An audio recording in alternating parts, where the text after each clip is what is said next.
이 그림이 당신이라고 칩시다. 당신은 아주 화창한 하루를 즐기고 있습니다. 그리고 당신은 공기 한숨을 아주 크게 마시기로 하죠. 물론 제가 공기라고 말할 때 당신과 대부분의 사람들은 아마 산소에만 관심을 가질 것입니다. 그 이유는 모두가 알다시피 산소가 우리가 인간으로서 생존할 수 있게 필요하기 때문입니다. 다시 당신은 아주 큰 숨을 두 번 들이마십니다. 한 번은 입으로, 한 번은 코로. 여기서 잠깐, 이때 당신은 코와 입은 가는 곳이 완전히 다르다고 생각할 수 있습니다. 당연히 외부에서 볼 때 그렇죠. 별로 공통점이 없는 것처럼 보이죠. 하지만 사실은 공기가 들어가는 경로를 보면 거의 똑같은 길을 갑니다. 그 공기는 어떻게 들어가는지 상관이 없이 목에 들어갈 것입니다. 그래서 여기에는 코에서 온 공기와 입에서 온 공기가 들어와서 목의 뒤쪽에서 만나게 됩니다. 그리고 이 공기는 밑으로 내려갑니다. 그리고 아담의 사과, 즉 우리가 흔히 목젖이라고 얘기하는 후두들기라는 불리는 것에 닿게 됩니다. 더 잘 보이게 하기 위해 조금 밑으로 내려갈게요. 이렇게 내려가면 딱 여기 사과같이 생긴 것을 볼 수가 있을 겁니다. 목을 한번 만져보세요. 느낌 올 것입니다. 목의 중간에 있는 아주 신기한 구조죠. 이것에 대해 첫 번째로 말씀드릴 것은 남녀 구별 없이 모든 사람이 가지고 있습니다. 남자만 가지고 있는 거 아닙니다. 아담의 사과라고 불리는 이유는 보통 남자들의 후두들기가 더 큰 것을 다시 한번 알려주기 위한 것이죠. 그리고 이 구조를 찾을 때 목에 튀어나온 부분과 그 위에 아주 들어간 부분을 찾으면 됩니다. 그러면 찾으면 이 후두들기가 어디 있는지 짐작이 가실 수 있을 것입니다. 이것이 아담의 사과인데 이 구조에 하는 일은 우리의 목소리를 조절할 수 있도록 도와줍니다. 그리고 아담의 사과에는 다른 이름이 있는데요. 사람들은 그것을 보이스박스라고 부릅니다. 그리고 기도로 들어가는 어떠한 입구에 들어가 있는 보이스박스는 당연히 공기가 통하죠.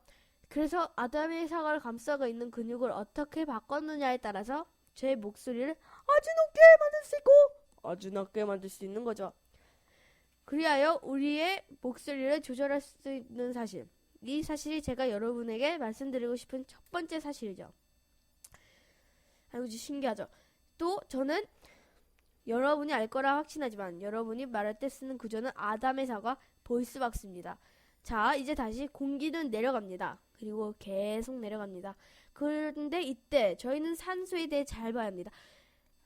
그리고 이 공기는 폐 쪽으로 내려갑니다. 이제 폐 쪽으로 갔습니다. 공기는 기도를 통하여 두 개의 폐로 들어갑니다. 왼어파와 오른어파죠. 참고로 폐와 허파는 같은 뜻을 가지고 있습니다. 이게 왼쪽 폐, 왼쪽이니까 L이라고 쓸게요. 오른쪽 폐 R이라고 쓸게요. 자, 이때 여러분 중에 몇 분께서는 잠시만 좌우가 바뀐 거 아니야? 라고 생각할 것입니다. 근데 이거는 이 폐를 가지고 있는 사람의 입장에서 보는 것입니다. 그래서 좌우가 바뀌어 보이죠.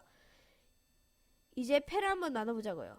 여러분이 이 두 폐가 똑같이 생기지는 않다는 것은 볼 수 있을 것입니다. 서로 다르게 생겼죠. 잘 보면 오른쪽은 상엽, 중엽, 하엽, 즉 세 개의 폐엽이 있고요.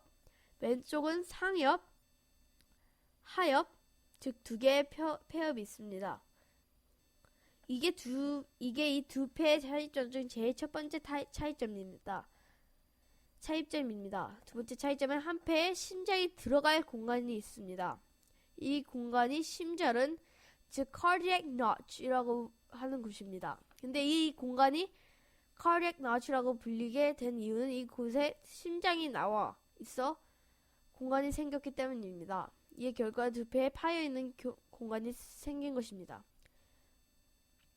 다시 이제 다른 한쪽은 당연히 두 개의 배합 상엽가협이 있습니다. 그리고 이게 두 개의 힌트입니다. 예를 들어 만약 폐 한 개를 보았는데 왼쪽 폐인지 오른쪽 폐인지 알아보려면 폐의 폐엽의 수 또는 심장에 있을 공간인 심저른이 있는지 보면 됩니다.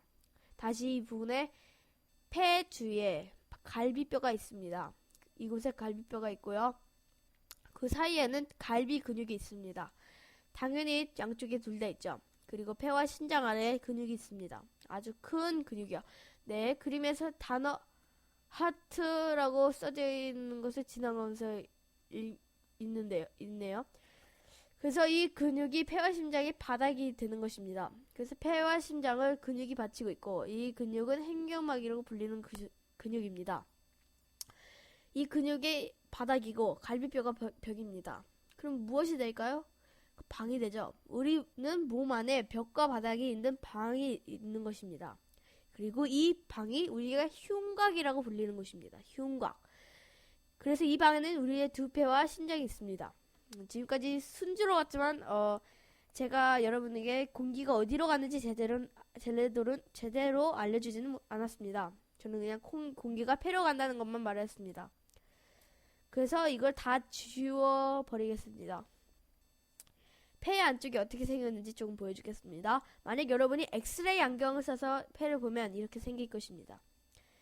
이 두 폐에는 아주 신기한 구조가 있는데요. 이것을 생각하는 가장 쉬운 방법은 나무를 생각하는 것입니다.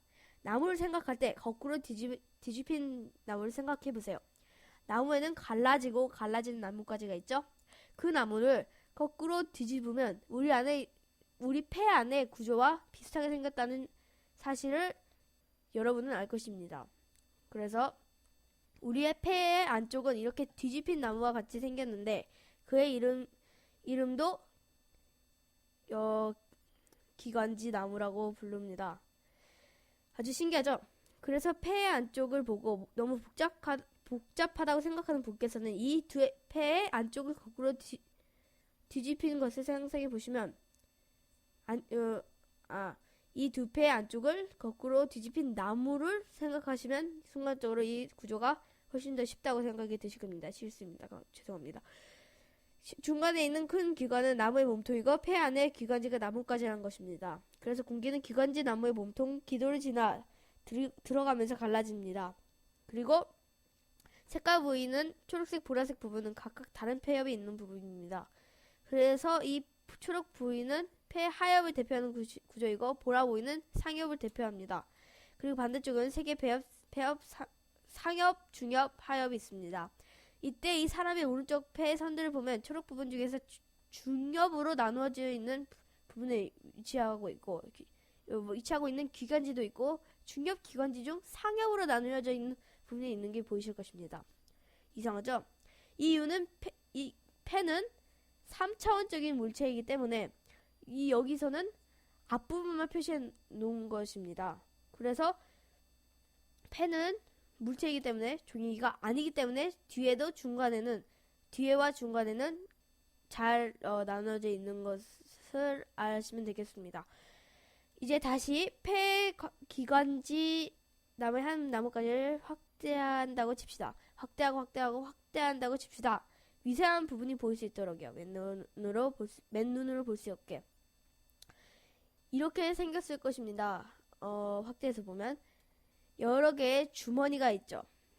그리고 이 주머니들은 폐포라고 불리는 것들입니다. 그리고 공기는요, 결국 이 폐포 속으로 들어갑니다. 여기서 끝이 있어서 다시 나갑니다. 이로 인해 우리들은 숨을 내쉬는 것입니다. 공기는 기도를 통해서 폐포로 들어가고 유턴을 하여 다시 나가는 것입니다. 그런데 이 공기가 나가기 전에 지금 그린 피가 있습니다. 가까이 피가 있습니다. 이 피가 폐포에서 피 속으로 산소가 들어가고 피에서는 이산화탄소가 나옵니다. 그래서 결국은 이 피의 이산화탄소가 다시 폐포로 다시 들어갑니다.